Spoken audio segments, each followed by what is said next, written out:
Ang AMLA kasi, kung titingnan yung batas, ang AMLA ay ginawa para sa money laundering. Diba? Para siya mag-imbestiga ng mga money laundering acts. Ngayon, hindi mo po pwede namang gawin na wala ka namang money laundering na fina-file, tapos magsisiwalat ka ng mga informasyon. Yun ang pinapahintulot na ayaw ng batas. Na sinasabi ng batas, bawal yan, pwede kang makulong 8 years. Okay? Kaya, kung susundin natin ng batas, wala sanang problema. Sana to eh. Diba? Kumuha silang back inquiry order. Nasa batas naman yan. Pwede sila mag-apply sa CA. Diba? E di, kung sundin natin ang batas, wala namang maagrabyado. Attorney Carpio, dahil pribadong individual naman siya, na pilit na sinasama sa impeachment, eh hindi kami po parte ng impeachment proceeding. Diba? Hindi namin kailangan na sagutin ang mga sinasabi nila Attorney De Lima, sila Congressman Luistro, di ba? Kasi hindi naman kami parte ng impeachment proceeding eh. Kaya kami nagtataka, bakit pilit na sinasama kami sa impeachment proceeding, di ba? 2006 hanggang 2025. Di ba? Yun ang covered ng subpoena. Di ba? Hindi naman siya politiko, si Attorney Carpio. Di ba? So kayo kung nasa lugar niya, kayo na simpleng tao lang, di ba? Bigla na lang lumabas ang kaluluwa nyo, di ba? Since birth, hindi ba kayo aalma? Kasi may batas naman na bawal. Pero sir, yung allegation na tumanggap ang pamilya ng bisin ng pera mula kay Samuel Uy, alam ba yon ni Attorney Carpio? Does he have a knowledge kung may mga ganong pagpasok ng pera, ng deposits? Unang-una, sinasabi ko nga, I think Attorney Carpio will not be in a position to answer those questions. Kasi nga, hindi naman siya parte ng impeachment proceeding at unang-una, sinasabi, transaction yun ni VP. So I think the lawyers of VP Sara can adequately answer that. And I think they have, no? They have denied it through Attorney Michael Powa. I think na-monitor yun naman yun, yung mga statements ni Attorney Mike Powa at yung mga abogado nila kay Fortune Narbasa. Sir, ano yun? Si VP Sara lang ang may hawak ng bank accounts na yun. Walang ginagalaw doon si Attorney Carpio. Yung nga, hindi nga rin namin masabi nga kasi unang-una sabi ko nga, maraming mga accounts, iba-iba naman ang accounts, di ba? Lahat naman siguro tayo iba-ibang accounts, hindi lang isa. So, hanggat sinasabi ng AMLAC na mabigyan kami ng kopya kung saan nanggaling ang mga sinasabi nilang mga summary of transactions, di ba?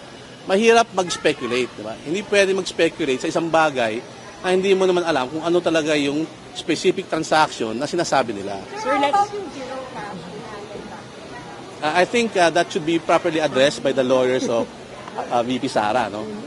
Sir, last hearing, pinospone ng mga lawmakers yung pagbukas ng BIR records of Attorney Carpio and Vice President Sara Duterte. And I understand Attorney Carpio's another petition questioning that move. I mean, yung pagsubmit. Yung sa BIR? Yes po. Ngayong April 29, pagdedesisyonan daw kung bubuksan o hindi.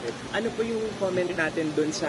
Well, unang-una, sumagot ng OSG dun sa petisyon na sinampa namin sa RTC para pigilin, no, yung paglabas ng mga annual tax returns na yon, no.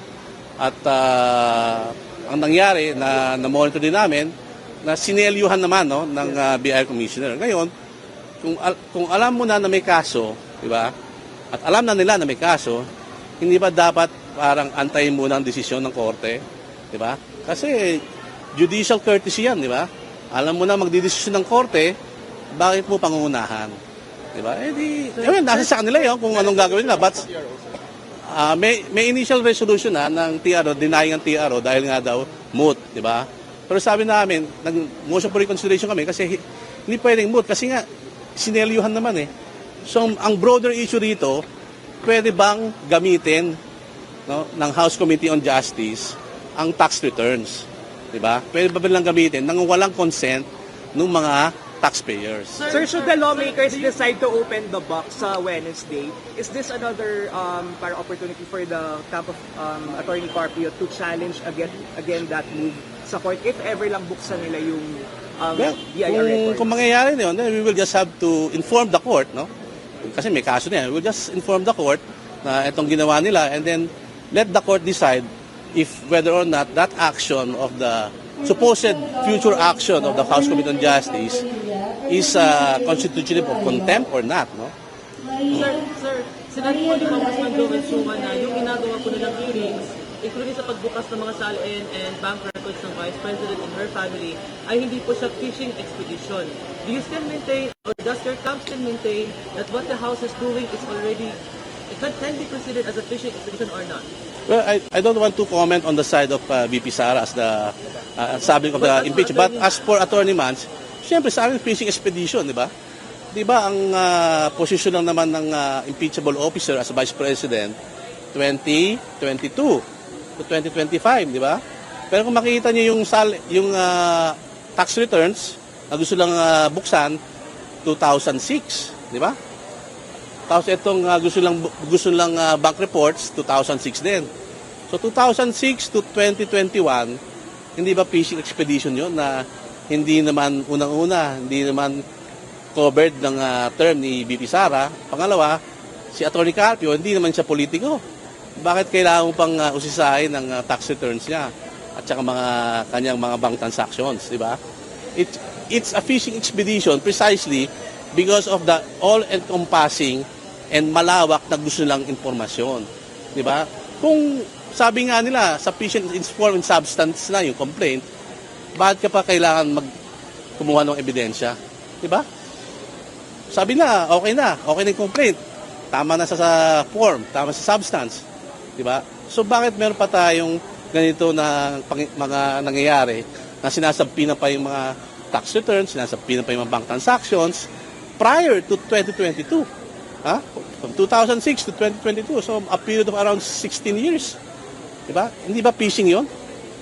Kayo sumagot. Alright, magre-reaction tayo dito mga kababayan, no? Muli sa pahayag ni Attorney Danao, ang abogado ni Attorney Mans Carpio na asawa ni Vice President Sara Duterte, matapos po silang mag-file ng kaso kahapon doon sa Quezon City Hall of Justice, no? Laban dito sa opisyal ng Bangko Sentral ng Pilipinas, ng Executive Director ng AMLAC or ng AMLC, at kasama na rin po dito ang membro ng House Committee on Justice mga kababayan sa pangunguna ni House Committee Chair Congresswoman Jinky Luestro, no? At kinasuhan nga po sila kahapon ng mga kasong kriminal mga kababayan, no? Ito po yung paglabag sa Anti-Money Laundering Act, sa Bank Secrecy Law at Data Privacy Act mga kababayan. At kung mapatunayan na nagkasala po sila or lumabag po sila, ay makukulong daw po ito ng 8 years lang naman mga kababayan, no? Kung mapatunayan na lumabag sila dito sa mga batas na ito, na mga kasong kriminal mga kababayan. At giniit din dito ni Attorney Danao na pribadong individual nga po itong si Attorney Mans Carpio, at nadawit na po siya dito sa kanilang pagkalkal, no, ng mga kayamanan di umano ni VP Sara Duterte.